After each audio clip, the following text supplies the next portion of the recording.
What is up, ladies and gentlemen? High on Life 1012 here, bringing you some more Supply Raid gameplay on the map Lakeside. I ended up going 10 and 2 with 10 executions while using the default sniper class. So, to start things off, how are you guys doing? I know it's the weekend now, and I'm sure you're feeling just like me, wanting to stay underneath the bed sheets and just sleep the rest of the day away. But I have to get some stuff done, including this video. Oh man. Now, if you guys watched the video that I had uploaded a few days ago, I stated that I would start doing an episode review of Ace of Diamond, or Diamond No Ace, however you may pronounce it.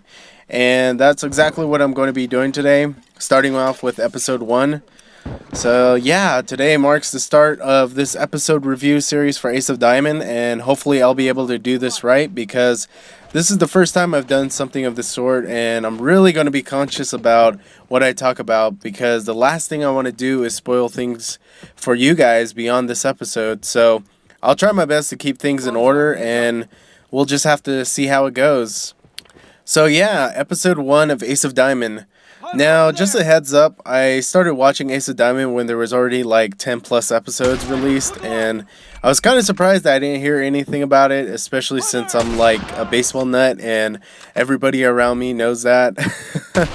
But yeah, when I finally got to watching episode 1, I knew that this was going to be the start of something awesome. I could feel it, you know?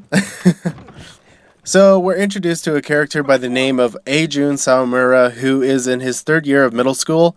So, that would be like 9th grade for students in the United States. And at the very beginning of the episode, we're already put into an extremely tense situation with Sawamura's school, Akagi Junior High, being tied up with the opposing team.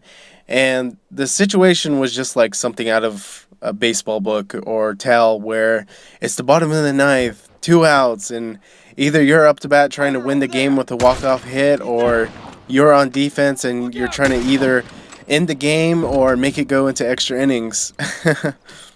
Unfortunately for Sawamura and his team, they ended up losing because of a wild pitch by Sawamura himself. And what happens after that game was just a mixed bag of emotions. I mean, it all started after the game when the teams were lining up and Sawamura was apologizing to his teammates for not taking them to nationals. And of course, since it was his last year in middle school, this would have been his only chance to do so. But then the other team just starts laughing out of nowhere and joking about how they wouldn't lose to a team that was so bad and had a girl on their team, and Sawamura just goes off on them by slapping each and every one of them. Which you couldn't see, but it was just hilarious listening to it. So then the opening comes on, and I'm already sucked in, like, there's no way I'm going to be leaving my seat anytime soon. No, but really, if you were to listen to that song, you would have felt just as excited as I did when I first heard it.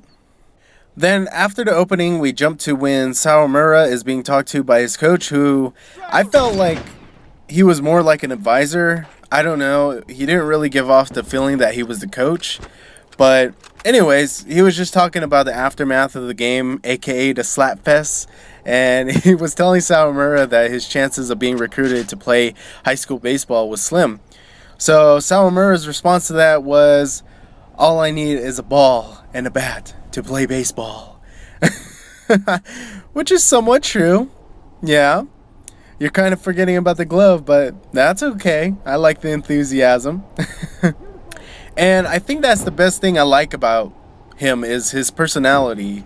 He's Mr. Positive, always being optimistic, and just being the person you want to be around when times are tough. And it really shows, especially when he was talking with his friends after the conversation he had with his coach and the principal. Yes, the principal shows up, but it's only for a short amount of time, so I didn't think it was necessary to talk about. But yeah, his friends were worried about what he was going to do about high school, since he kind of left a bad impression after the incident he had. And he's just basically like, no biggie, everything will be okay.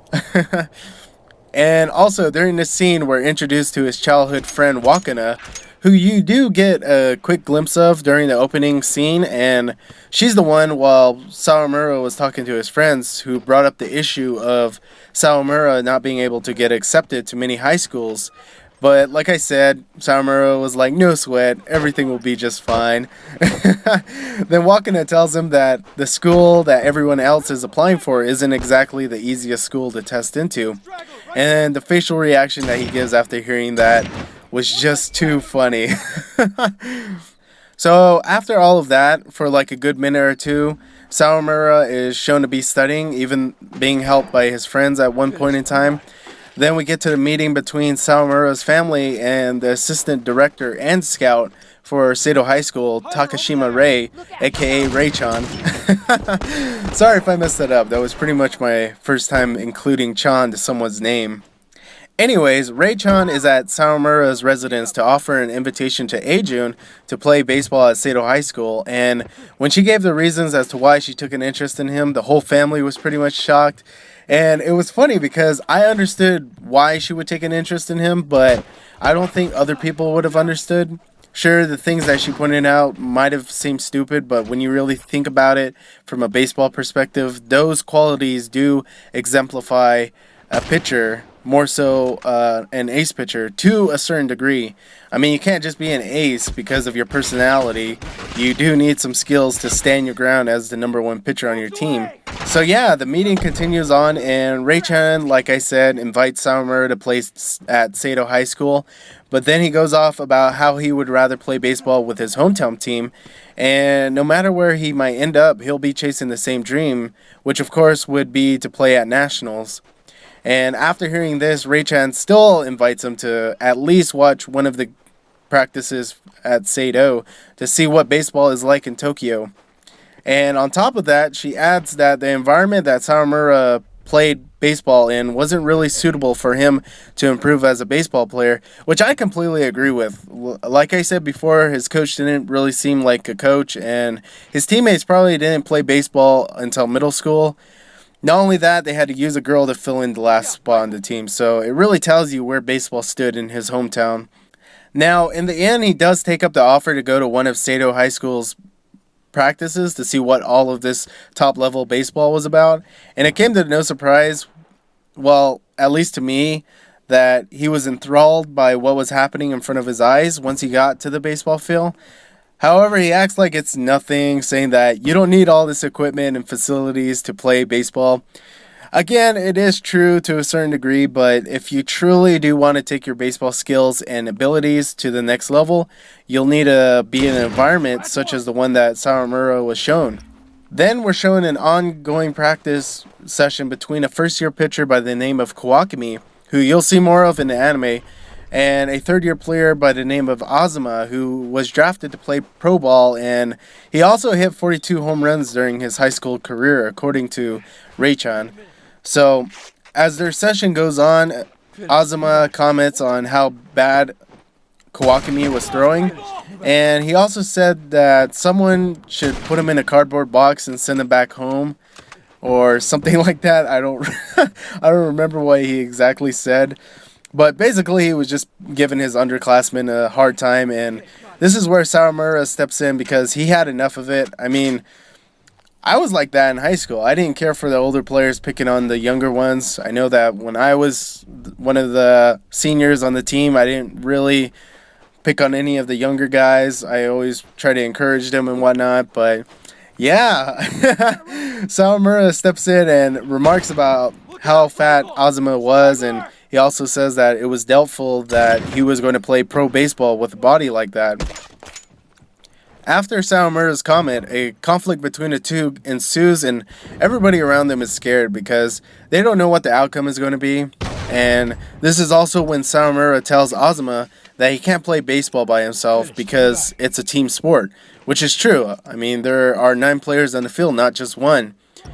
So anyways, Rei-chan then suggests that Sawamura battle it out with Azuma on the field to resolve the matter, to which Sawamura didn't want to, but she made a good point, which is if you have something to say it on the field through your plays. Then we get introduced to Mr. Genius, Kazuya Miyuki, a first-year catcher at Sado, and he apparently likes what Sawamura had to say because he too felt that Azuma took his antics too far. He also added that Azuma was getting on his high horse a lot lately, especially since he got drafted. So before the actual face-off between Azuma and Sawamura, Rei comes up to Miyuki and asks him if he could draw out the potential that Sawamura has, especially since he himself doesn't really know what he has.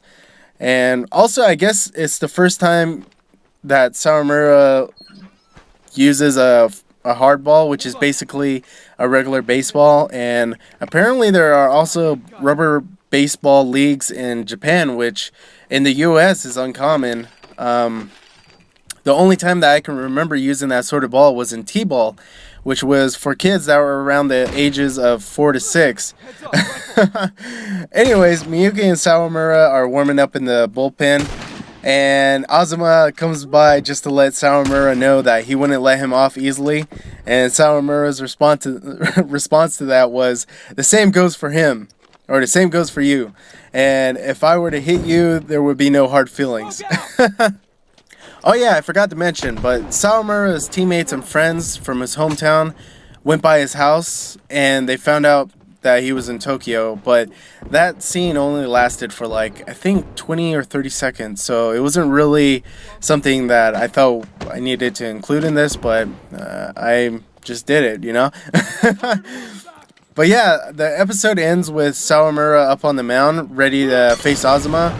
And he was just saying that he threw 11 pitches that day, and it was the day that changed his baseball career. And then the episode ends. So now that we're done with that, I kind of want to quickly go over a few things that stood out to me throughout the episode, and of course give my overall impression of the episode. So, as I was mentioning at the beginning about Rei's recruitment of Sawamura and how I didn't think that a whole lot of people would have understood why she recruited him, especially since he wasn't on a very good team.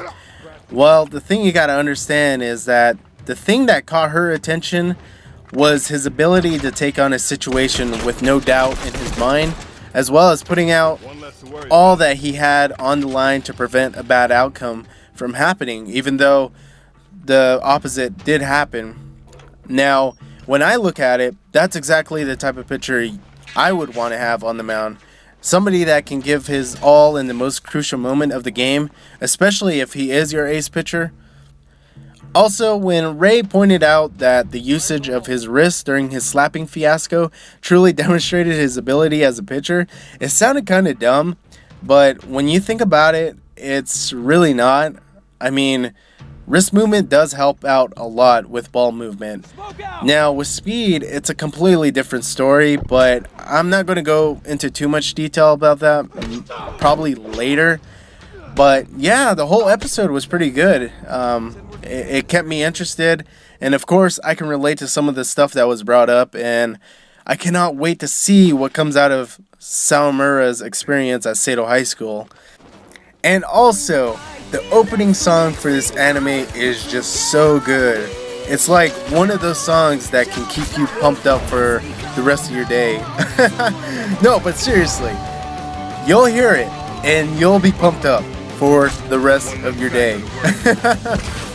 So yeah, other than that, I think that pretty much does it for this episode recap and review. Yes, I said recap. I know at the beginning I said review, but it seems like I did more recapping than reviewing today, so I'll be sure to improve on that as we go on, hopefully. And like I said, this is my first time doing something of this sort, so I wasn't really too sure how it was going to go about. But anyways, thank you for watching. I hope you guys enjoyed. I'll be sure to get started on the next episode review as soon as possible. And as always, this is High on Life 1012, and I'm out. Peace.